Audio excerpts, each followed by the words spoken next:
Good morning बच्चों, कैसे हो आप सब। उम्मीद करते हो सब अच्छे होंगे, स्वस्थ होंगे। तो बच्चों आज हम लोग जो पढ़ने जा रहे हैं वो है हिंदी मंथली का पाठ 12 चिड़िया का संसार, जो कि एक कविता है।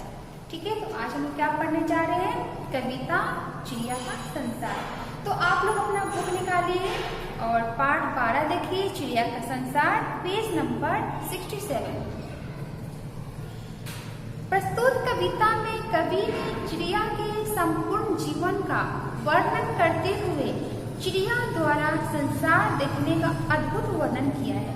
तो ये जो कविता है चिड़िया का संसार, तो इसमें कवि ने चिड़िया के संपूर्ण जीवन का वर्णन करते हुए चिड़िया के द्वारा संसार को देखने का अद्भुत वर्णन किया है, व्याख्या की है। तो आज हम लोग इस कविता में पढ़ने जा रहे हैं कि चिड़िया इस संपूर्ण संसार को किस नजरिए से देखती है, उसके लिए संसार क्या है। आए बस समझते। सबसे पहले मेरे घर का अंडे जैसा था आकार, सबसे पहले मेरे घर का अंडे जैसा था आकार, तब मैं यह समझती थी बस इतना सा ही है संसार, तब मैं यही समझती थी बस इतना सा ही है संसार।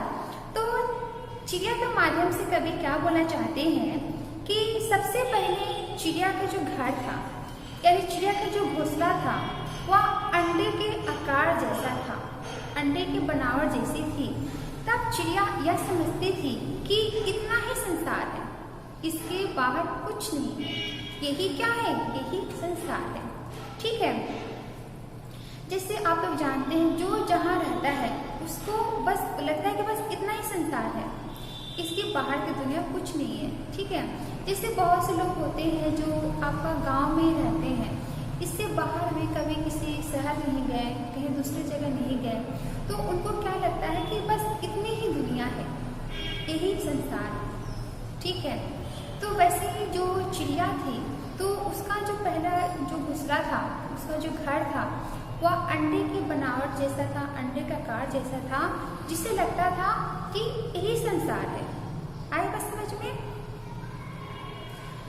फिर मेरा घर बना घोंसला सूखे तिनकों से तैयार, फिर मेरा घर बना घोंसला सूखे तिनकों से तैयार, तब मैं यह समझती थी बस इतना सा ही है संसार, तब मैं यही समझती थी बस इतना सा ही है संसार। तो पहले चिड़िया का घोंसला अंडे के सिर्फ जैसा था, फिर उसका जो घोंसला है, उसका जो घर है घोंसले जैसा बना। तो घोंसला किससे बनाती थी, जो सूखे सूखे तिनके होते हैं, जब घास सूख जाते हैं तो उसको तिनका बोलते हैं, तो तिनकों को इकट्ठा कर के वो घोंसला बनाए। तब चिड़िया को क्या लगा, बस यही मेरा संसार है। ठीक है, तो उसका घोंसले को वो अपना जो सूखे तिनके से जो घोंसला तैयार की थी, उसी को अपना संसार समझने लगी कि यही मेरा संसार है, इससे बाहर और इससे अच्छा कुछ है ही नहीं। क्योंकि देखो बच्चों, जिसके पास जो रहता है उसी में खुश रहता है और उसे अपनी दुनिया, अपना संसार मान लेता है। तो चिड़िया का जो पहला जो घर था वो अंडे का आकार जैसा था, बाद में सूखे तिनकों से थोड़ा अच्छा घर बनाया, घोंसला बनाया, तब उसको लगा कि यही संसार है, इससे बढ़कर इससे आगे कुछ नहीं है। फिर बाद में क्या हुआ, फिर मैं निकल गई शाखों पर हरी भरी थी जो सुकुमार, फिर मैं निकल गई शाखों पर हरी भरी थी जो सुकुमार, तब मैं यह समझती थी बस इतना सा ही है संसार, तब मैं यही समझती थी बस इतना सा ही है संसार। फिर चिड़िया क्या बोलती है, उसके बाद में शाखों यानी जो पेड़ की डालियां होती है उस पर उग गई, जो कि बहुत ही सुकुमार का अर्थ होता है कोमल, नाजुक, मुलायम। तो चिड़िया बोली, तब मैं शाखों पर निकल गई जो हरी भरी थी सुकुमार। तब चिड़िया को लगता था यही क्या है, यही संसार है। यानी चिड़िया को जब जो मिला उसे अपना संसार वह मानने लगी थी कि यही संसार है, इससे आगे कुछ नहीं है। आखिर जब मैं आसमान में उड़ी दूर तक पंख पसार, आखिर जब मैं आसमान में उड़ी दूर तक पंख पसार, तब समझ में मेरी आया बहुत बड़ा है यह संसार, तभी समझ में मेरी आया बहुत बड़ा है यह संसार। तब चिड़िया क्या बोलती है, आखिरकार जब मैं आसमान में उड़ी पंख पसार कर, पंखों को फैलाकर, तब मैंने देखा संसार इतना बड़ा है। मुझे तो लगता यही तक संसार सीमित है, इससे बड़ा तो कुछ है ही नहीं।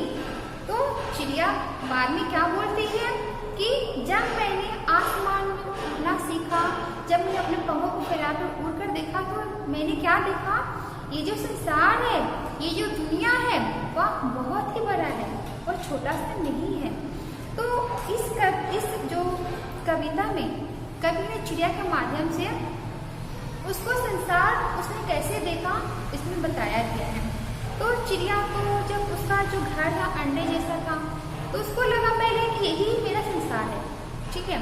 बाद में घोंसले में परिवर्तन हुआ तो उसको लगा बस यही संसार है, इससे आगे तो कुछ नहीं है।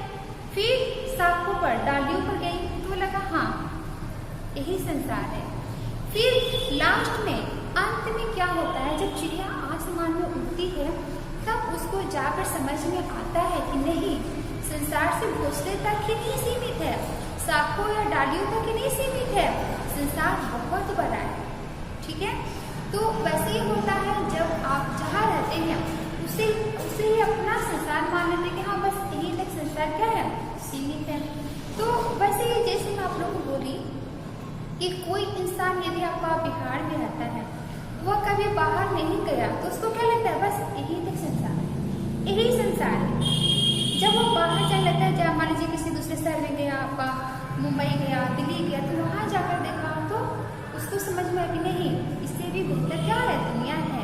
तो ये संसार इतना बड़ा है कि हम लोग उसे पूरी परिक्रमा भी नहीं कर सकते हैं, हर चीज को हम देख नहीं सकते हैं, ठीक है।